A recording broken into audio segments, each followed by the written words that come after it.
In the 1930s, archaeologists returned to Iraq to find out.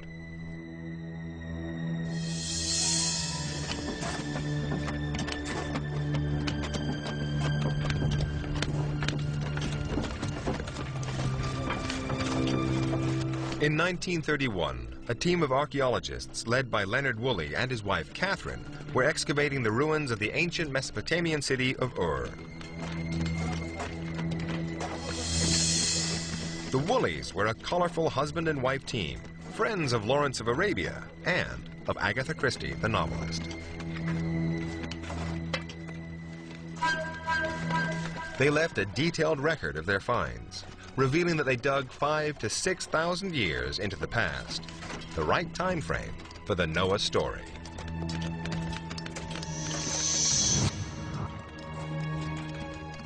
One day, his workmen struck an unusual layer of soil, one that could only have been deposited by water.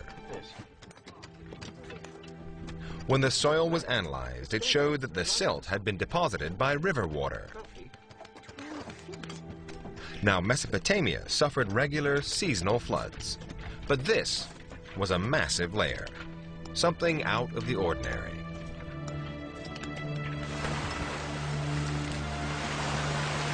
In fact, later archaeological excavations of ancient city streets show that 5,000 years ago, at least 3 Mesopotamian towns were hit by large river floods.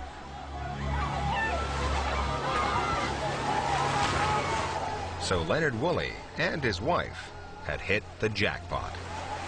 There had been a massive flood in ancient Mesopotamia after all. It was conclusive proof.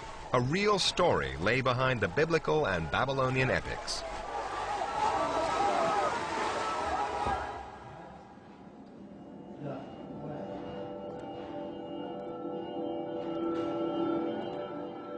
In committing the story to writing, the Sumerian scribes may have embellished it with myths and supernatural events. But there are plenty of practical details too, and they are priceless in reconstructing a story that's historically plausible. However, it does mean starting afresh.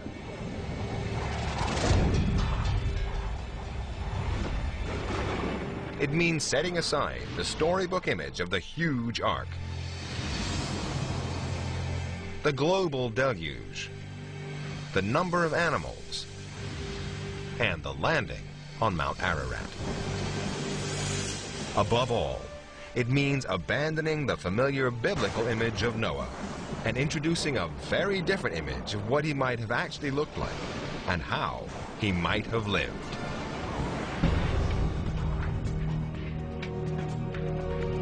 Archaeological finds have established that the Noah story may actually have happened in Sumeria, an ancient civilization in what is now Iraq.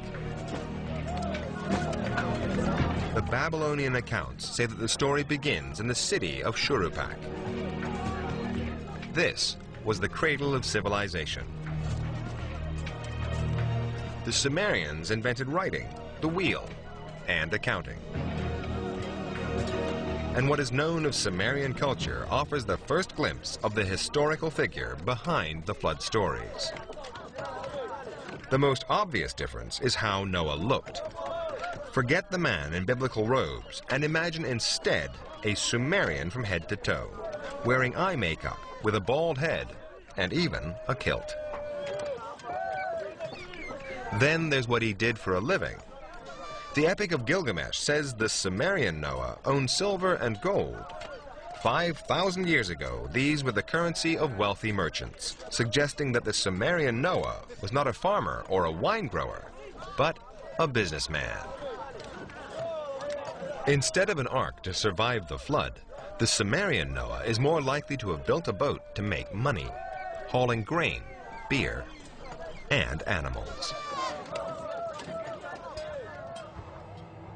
All the big trading centers, like the great city of Ur, lay on the Euphrates. It was cheaper to take cargo on river barges than by overland caravans.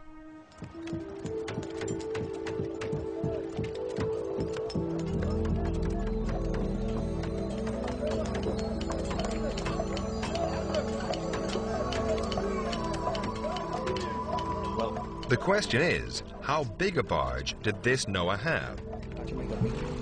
The Sumerians used a variety of boats on the Euphrates, from small reed canoes to wooden ones 20 feet long.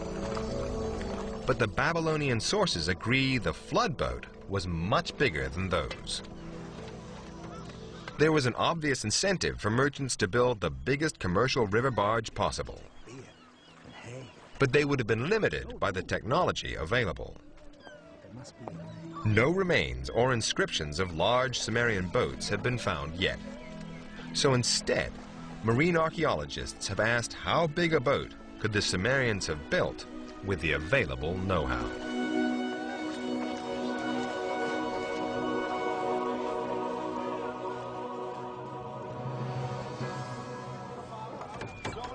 One simple solution would have been to tie smaller boats together.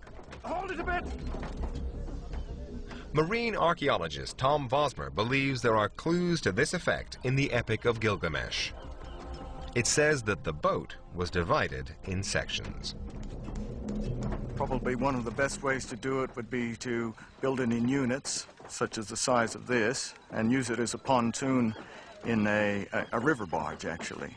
And hold a number of these together, lash them together with some rope and heavy timbers, and then they could build the ark on top of that. And it was probably a system that could have been used on the rivers quite easily.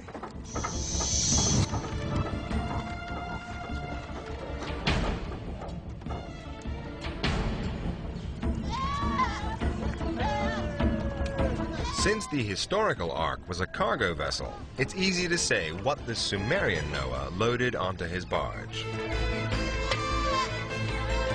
Forget the animals marching 2 by 2, and think instead of Noah loading animals, grain, and beer for sale. Even for a rich merchant, it's quite an undertaking to mastermind such a big construction. But according to the Babylonian sources, Noah had more than just wealth on his side.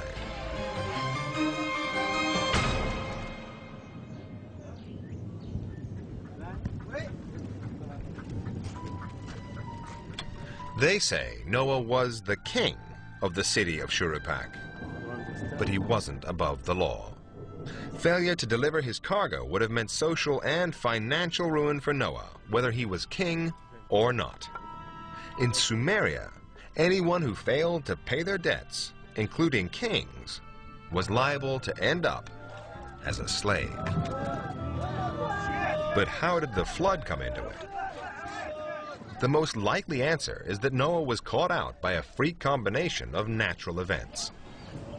Keep it coming, keep it Parts of the Euphrates were only navigable when river levels were at their peak. That meant Noah would have had to time his departure carefully. That meant waiting for the meltwaters.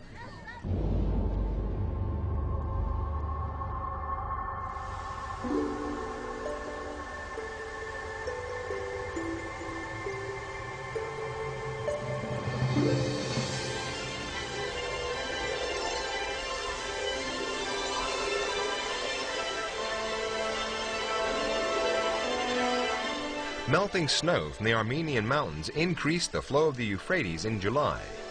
Records indicate that only then were the river channels deep enough for large vessels.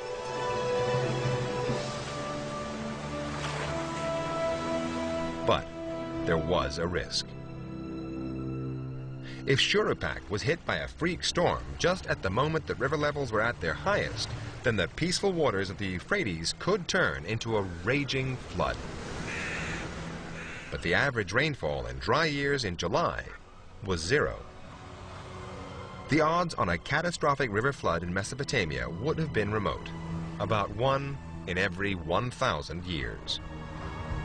So if it happened, it should have been worth writing about.